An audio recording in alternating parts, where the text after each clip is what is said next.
నేను వాస్తవం మాట్లాడుతున్నాను. ఈ రోజు కూడా నేను మాట్లాడి కట్టుబడి ఉన్నాను.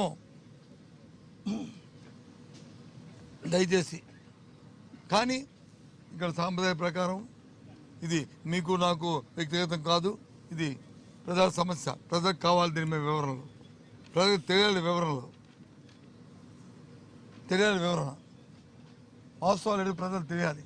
కాబట్టి శాసనమండలిలో చర్చ జరగాలనేది మా పార్టీ తరఫున మా సభ్యులందరితో కూడా ఒకటే మాటగా మేము కోరుకుంటున్నాం.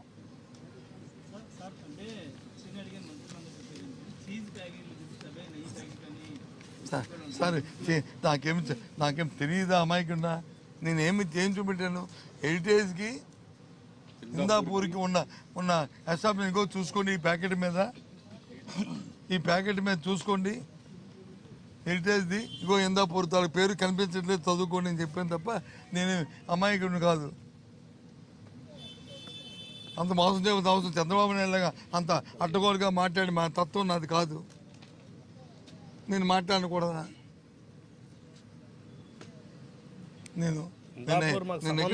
దాని గురించి దాన్ని ప్యాకెట్ మీద క్లియర్ కట్గా హెరిటేజ్ ఉంటూ ఇందాపూర్తో చూసుకోండి అని ఆ ప్యాకెట్ ఇవ్వండి. అది ఉండాలి కదా మీ దగ్గర ప్యాకెట్, అది ఆ నెయ్యి ప్యాకెటో చీజ్ ప్యాకెటో ఏదో మీద ఉంది కదా, ఆ ప్యాకెట్ ఇవ్వండి అని అడిగాను. అది కూడా ప్రశ్న చెప్పలే,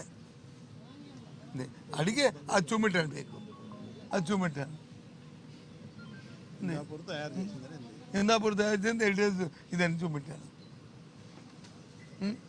ఇంకేంటి